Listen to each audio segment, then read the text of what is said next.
Yeah, maybe. What's up lau-lau semua, apa kabarnya nih? Semoga di hari ini lau-lau semua makin gacor kayak lomba gantangan ya. By the way nih, selamat datang di channel Dunia EU. Di episode kali ini Iyuk bakal nyeritain film drama aksi yang banyak adegan bedil-bedilan sama gebok-gebokannya. Sebelum Iyuk lanjut nih, ada baiknya lau semua pencit tombol tengnong. Terus juga jangan lupa nih di subscribe. Biar kenapa? Biar Iyuk terus kangen lah sama lau. Oke, kalau udah pernah nonton film John Iwik-Iwik yang kuatnya kayak beton jalan layang, pasti lau bakal demen nih sama nih film Nobody. Film garapan Bang Ilyana Schuller ini dapat konten yang asoy J-boy di angka 7.4. Dibintangi oleh Om Bob Odenkirk, Empok Connie Nielsen dan Engkong Christopher Lloyd, Nobody menghadirkan aksi John Wick dengan kearifan lokal. Nah, biji mana aksinya? Langsung aja yuk style Nobody.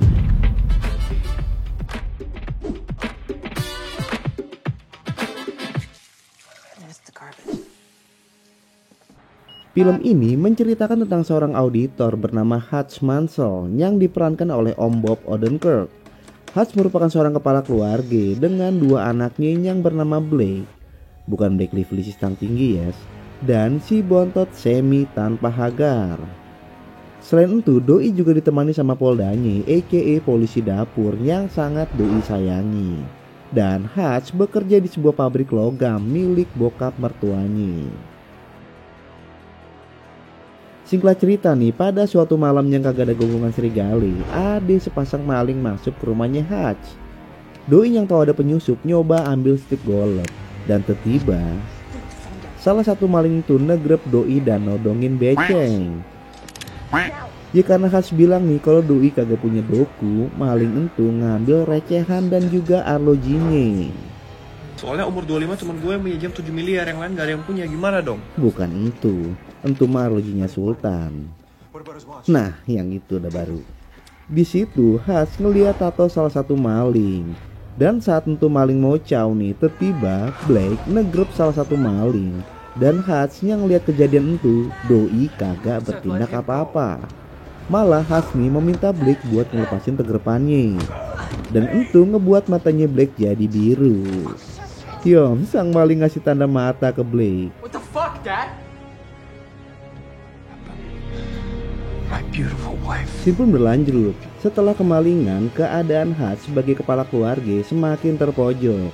Dari Blake-nya makin dingin, sang Poldanya makin ngejauh sampai tetangganya ngegosipin kalau Doi itu terlalu melankolis.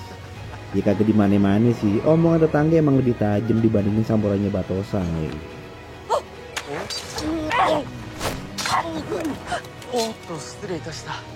Gak hanya itu tuh, di kantor pun bokap mertua dan babang iparnya nyalahin Hutch karena Doi gak mampu nih jaga keluarganya. Ibarat Bang Jago nih, babang iparnya nih kasih beceng ke Hutch. So, keep my sister safe, bro.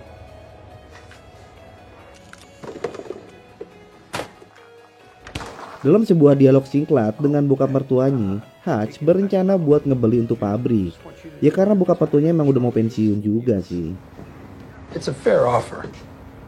Oke, kita jam ke ruang gawenya Hutch. Di karena kebetean yang mendalam nih, Hutch lalu ngubungin adiknya lewat radio.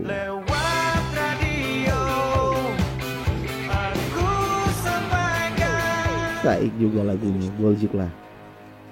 Nah di sini nih Iyuk mulai menyadari kalau Hutch nih bukan orang sembarangan. Lewat obrolan di radio nih, Hutch ngejelasin kenapa Doi biarin tuh maling kabur. Selain karena Doi gak mau ada masalah nih, Doi juga tahu kalau maling itu bawa beceng kosong. Empty.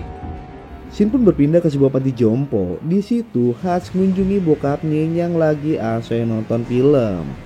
Untungnya bukan film Back to the Future-nya. Dalam perbincangan singkat itu, bokapnya seperti kasih petunjuk siapa Hutch itu sebenarnya. Setibanya di rumah nih, Hutch dapat sambutan yang dingin dari Polda dan Blake. Hal yang ngebuat hati Hutch nih rada keiris dikit.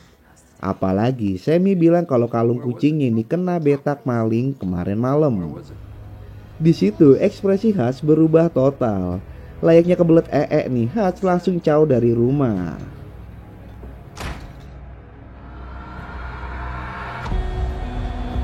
Shin pun berpindah ke kamar bokapnya Hutch. Di situ Doi pun mulai nyiapin kebutuhan. Dari lencana bokapnya, revolver, sweater, peluru, gayung, sabun, sampai anduk. Ya buset nih Maskas, dikata Doi mau mandi apa ya? Emang sentak nih bapak foto.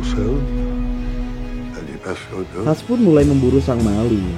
Berbekal Mayasari Bakti sebagai sarana transportasi, Doi nyambangin satu demi satu seniman tato. Sampai akhirnya Doi berada di sebuah tempat tato nih. Awalnya nih para tatoers bergaya layaknya Bang Jago. Asian Mansell. Namun ketika seorang babi ngelihat tatonya Hutch, Yodis langsung becir sambil bilang, "Makasih atas jasanya." Thank you for your service. Nah dari situlah para tatoers mulai ramah ke Hutch. So any takers, send me in the direction of this. Setelah dapat identitas sang maling nih, Hutch pun kembali berburu. Ibarat Bang John nih, Hutch melipir dan tiba-tiba Doi menggebuk sang maling. Setelah mengambil arlojinya, Doi pun meminta kalung kucingnya si Sammy. Namun yang Doi dapat nih malah kondisi anak sang maling yang sakit parah. Di situ Hutch jadi kagak tega. Dan buat ngeluapin emosi nih, Hutch pun mukulin tembok. Bukan itu juga, entu mau Bang Paris Fernandez. Shin pun berpindah ke sebuah bis PPD jurusan Blok M Senen.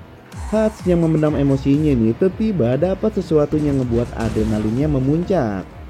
Yom, setiba nih para pemuda Puma, aka pura-pura mabuk, masuk ke dalam PPD. Dengan gaya petatang petenteng nih, mereka gangguin kewet kece di situ.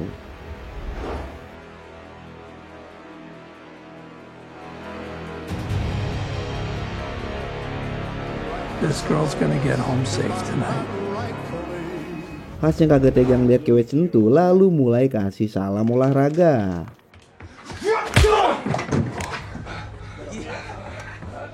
Yoms, ibarat preman pensiun, Doi ngebabat habis semua pemuda yang ada di situ. Hutch menggebok, digebok, menusuk, ditusuk sampai Doi kasih gerakan los, jepit, yang akhirnya ngebuat mereka semua pun linglai.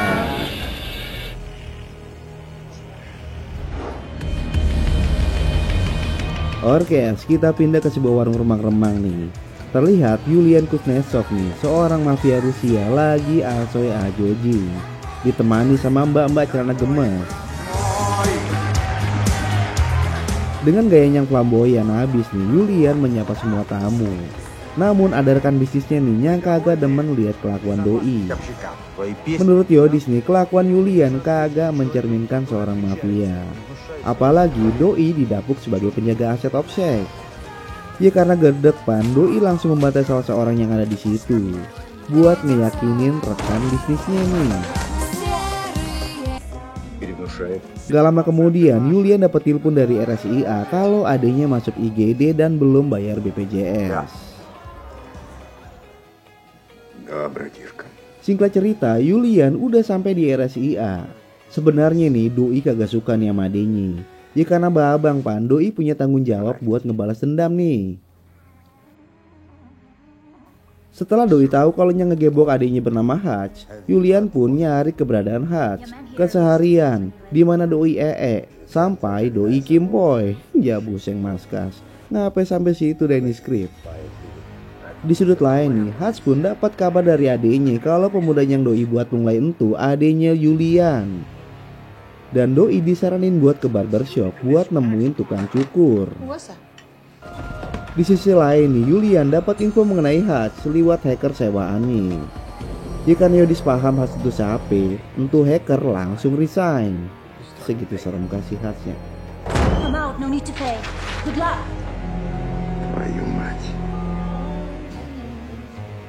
Oke, kita jam ke Hutch yang udah sampai di barbershop yang bukan Nanang maupun Asgar. Di situ Hutch dapat info kalau Yulian adalah mafioso Rusia dan Doi bertindak sebagai pengawas di Obsek, tempat cuci uang mafia Rusia. Sebenarnya nih Julian udah bete di tempat itu karena kurang adrenalin.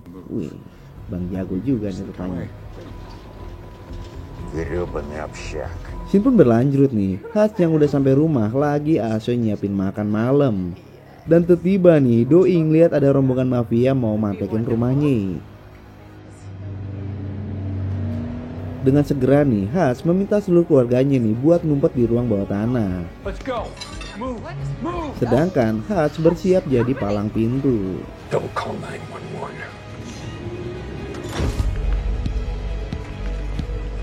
Di sudut lain nih, Julian juga mengirim pembunuh bayaran nih buat ngebedil bokapnya Hutch. Namun yang terjadi malah sebaliknya nih. Pembunuh itu pada lunglai bedil sama bokapnya. Aja gila juga nih kongkong. Nah sekarang nih giliran Hutch yang lagi salam olahraga. Doi dengan semangat 45 terus ngebantai orang suruhan Julian. Namun salah satu dari mereka berhasil ngebuat Hutch lunglai.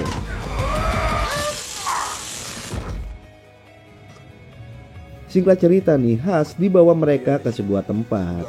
Ya namanya juga Bang Jagonya. Hutch yang ada di bagasi tiba-tiba siluman. Siluman maksud Eyuk. Kegocek lagi kan. Dan Doi berhasil ngelawan mereka nih. Sehingga boilnya pun jumpalitan.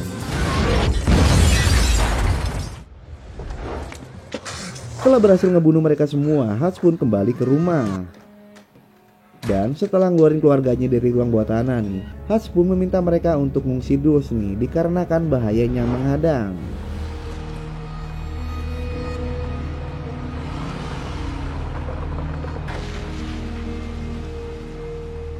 Scene pun berlanjut nih, bagaikan guru BP, Hutch ngumpulin korban keganasannya yang masih hidup.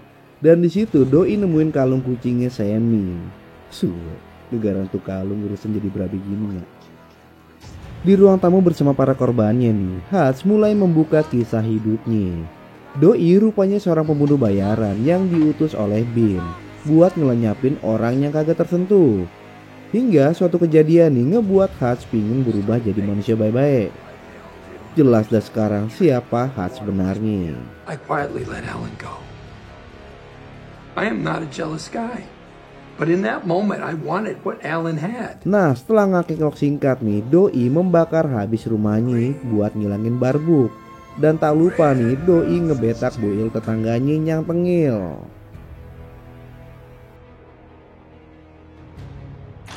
.9 liter V8 he said. 0 to 60 and I'm about to find the fuck out. Scene lalu berpindah ke pabrik nih. Layaknya Sultan yang bukan afiliator binary option, Hutch ngebeli pabriknya pakai batangan emas. Madi kipe, tajir juga nih si Hutch. Setelah itu Doi memodi pabriknya layaknya arena pertempuran.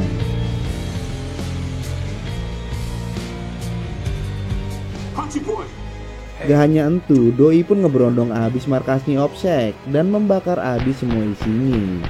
Kecuali satu lukisan yang Doi demen. Kalau Eyuk nih, Eyuk ambil sedikit Sudoku nih buat modal ngembangin dunia Eyuk. Untar bulan dikitnya.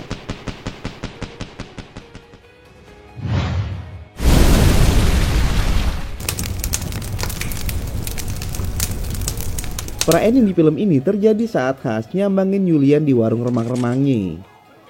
Di situ Hutch kasih tahu ke Julian nih kalau Doi udah ngeberangus semua yang ada di Obsec. Dan Hutch menyalahkan Julian karena Doi udah berani nih mantekin rumahnya. Wadidaw, gentle banget ya si Hutch. I'm shocked because after all you came to my house, which you know you don't fucking do. Julian yang emosinya udah keselangkangan langsung udak-udak Hutch make boil. Dan terjadilah udak-udakan layaknya film Fast and Furious. Padahal ini triknya Hutch nih buat mancing Julian DKK ngudak sampai ke pabrik.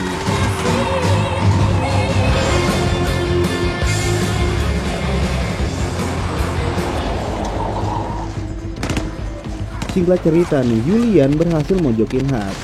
Dan tiba aja Babe dan adiknya bantuin Doi.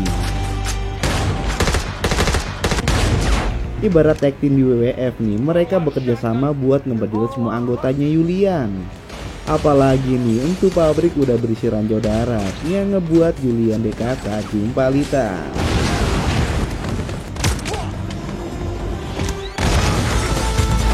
Nah, lagi aso-asonya ngebedil nih layaknya di film aksi. Tiba nih, Julian berhasil ngebedil adanya Hutch.